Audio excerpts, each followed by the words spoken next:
फिर एक और क्वेश्चन देखने वाले हैं, बहुत शानदार। जिस प्रकार से एक पल आपकी ज़िंदगी को बदल सकता है, उसी प्रकार से एक क्वेश्चन आपके रिजल्ट को बदल सकता है। अब ऐसा क्यों बोल रहा हूँ, क्योंकि 2024 में जब एग्ज़ाम हुआ था क्लास 10th के मैथ का, उसमें 4 नंबर में क्वेश्चन आया था। अब 4 नंबर बहुत मायने रखते हैं आपकी परसेंटेज को उठाने के लिए। 4 नंबर बहुत ज़्यादा मायने रखते हैं, 0.8% को दर्शाते हैं ये। जब बेस्ट ऑफ 5 था तब की बता रहा हूँ मैं आपको। अब तो 6 विषय होगा, यानी कि 600 नंबर का पूर्णांक हो गया आपका।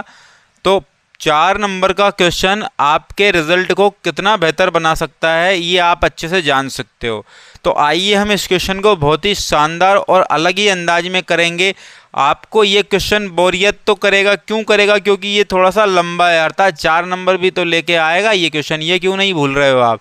लेकिन मैं उसी को सरल तरीके से आपको समझाने का पूरा प्रयास करूंगा और आपको एक ही बार में आपके माइंड में वो सेट करवा दूंगा। इसीलिए मैंने पहले से ही डायग्राम नहीं बनाया। कितने नंबर में आया है? 4 नंबर में आया है।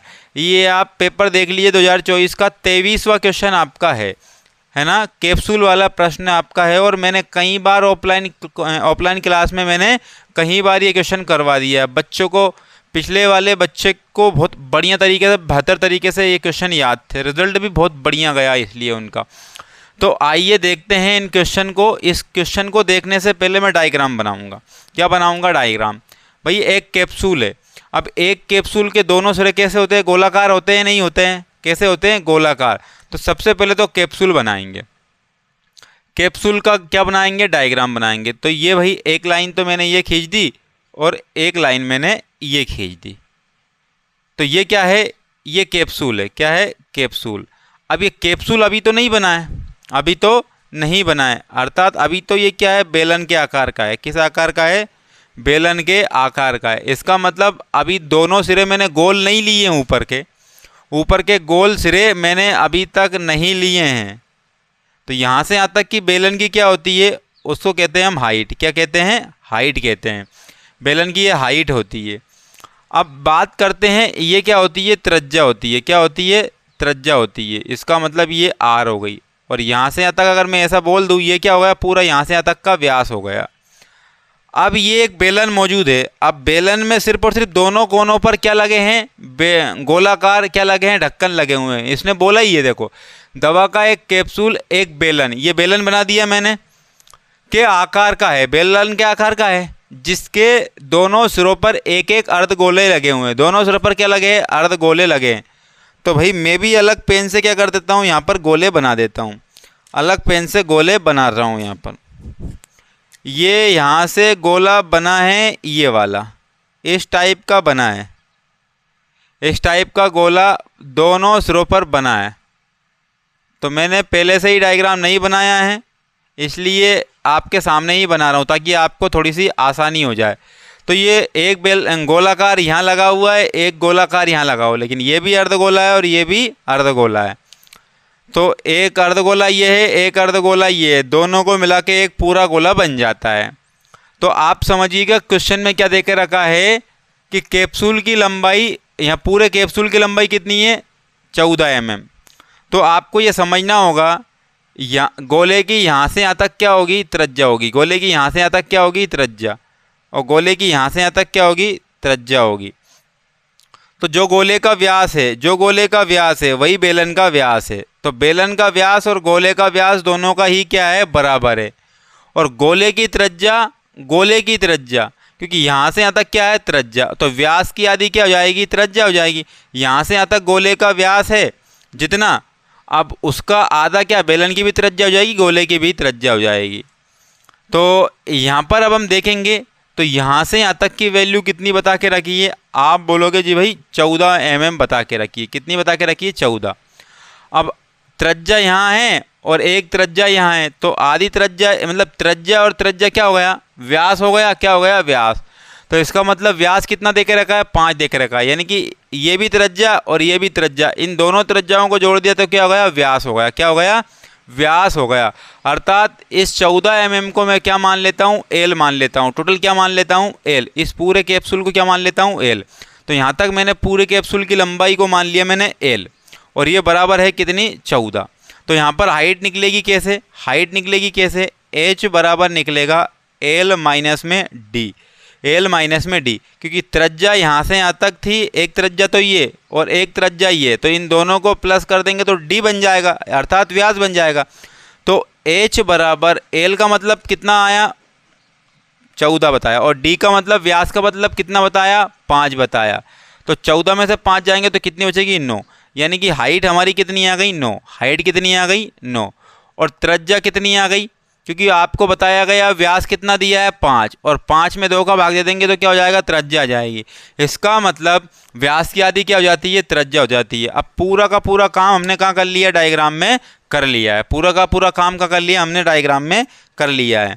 अब हम क्वेश्चन को सोल्व करते हैं, तो डायरेक्ट हम हल लिखेंगे, क्या लिखेंगे हल, क्या लिखेंगे हल, हल लिखेंगे हम। सबसे पहली बात तो जो सिमिलरिटी है गोले में और बेलन में वो लिख देनी है। हम बोलेंगे गोले की लंबाई, सॉरी गोले की नहीं, कैप्सूल की लंबाई लिखेंगे हम, कैप्सूल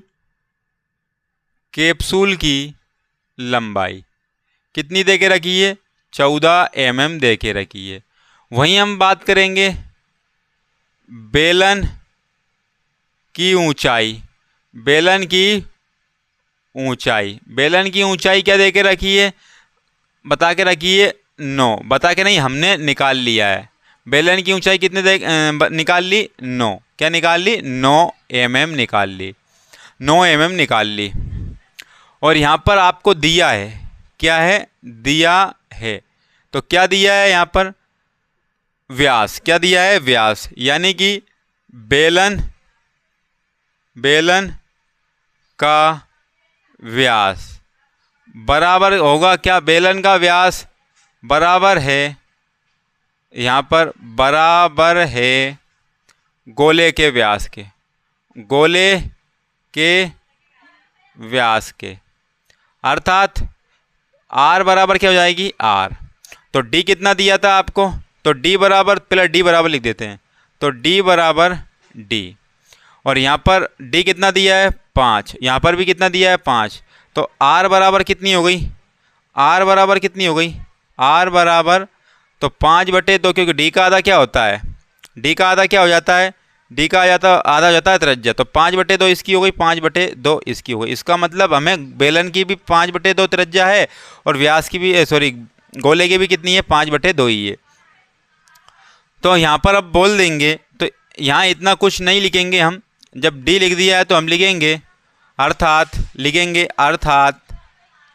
अर्थात दोनों की त्रिज्या भी बराबर, दोनों की त्रिज्या भी बराबर होगी, क्या होगी बराबर होगी। अब यहाँ पर जितनी हिंदी लिखनी थी वो हमने लिख दी। अब डायरेक्ट क्या करेंगे हम क्वेश्चन पे चलेंगे, क्या चलेंगे क्वेश्चन पे।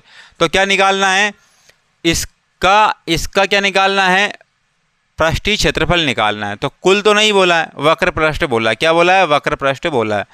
तो यहाँ पर हम लिखेंगे, यहाँ पर क्या लिखेंगे कैप्सूल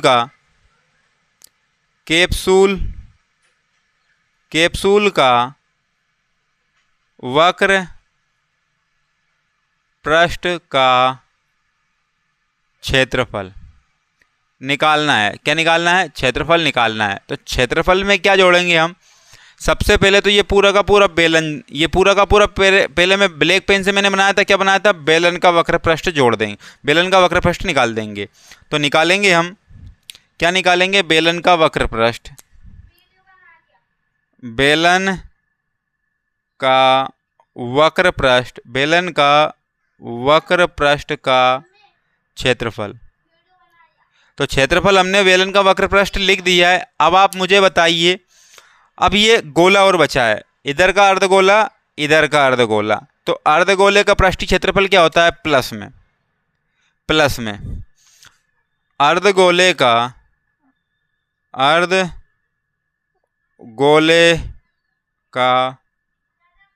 पृष्ठीय क्षेत्रफल।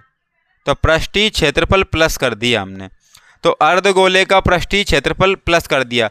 तो हम बोलेंगे दो अर्धगोले, क्या लिखेंगे दो अर्धगोले का पृष्ठीय क्षेत्रफल प्लस कर दिया हमने। तो यहाँ पर क्या निकल जाएगा, देखो बेलन का वक्र पृष्ठ प्लस कर दिया हमने ब्लैक पेन से जो डायग्राम बना है, उसके बाद जो ब्लू पेन से बने हैं दोनों अर्धगोले, यानी लिख दिए 2 अर्धगोले का पृष्ठीय क्षेत्रफल। अगर ये बेलन के वक्र पृष्ठ में प्लस कर देंगे हम, 2 अर्धगोले के वक्र पृष्ठ प्लस कर देंगे तो मिल जाएगा कैप्सूल का वक्र पृष्ठ मिल जाएगा हमें। तो आइए इसको सोल्व करते हैं, अर्थात फॉर्मूले में पुट करते हैं। अब इसके लिए आपको क्या याद होना चाहिए, फॉर्मूला याद होना चाहिए। तो फॉर्मूला मैं यहीं से लिखूंगा, कैप्सूल का वक्र पृष्ठ का क्षेत्रफल। तो कैप्सूल का वक्र पृष्ठ का क्षेत्रफल जब निकालेंगे हम, तो बेलन का वक्र पृष्ठ का क्षेत्रफल बराबर, तो बेलन का वक्र पृष्ठ का क्षेत्रफल क्या होता है, 2 पाई आर एच होता है। क्या होता है, 2 पाई आर एच होता है बेलन का वक्र पृष्ठ का क्षेत्रफल।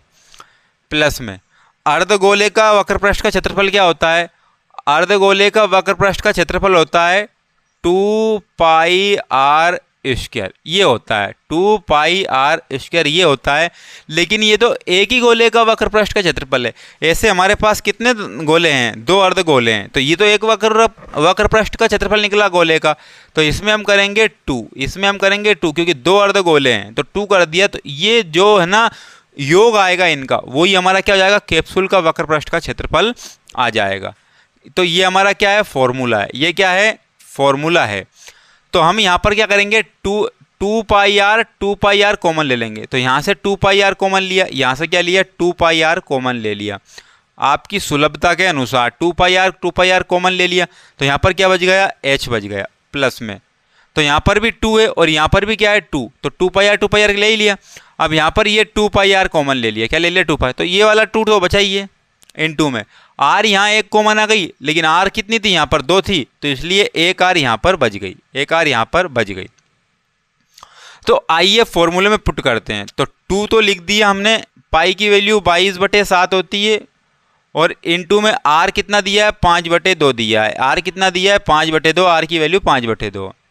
कोष्टक एच की वैल्यू कितनी दी है, यहाँ से यहाँ तक की 9 दी है, कितनी दी है, 9, प्लस में 2 लिखा, और आर की वैल्यू कितनी, 5/2 बताइए, 5/2 बताइए, वैल्यू पुट कर रहे हैं हम बस। तो 2 से 2 क्या कर दिया, कैंसिल कर दिया। तो 22 × 5 बराबर 22 × 5 बटे में क्या बचा, 7 बचा, बटे में क्या बचा, 7।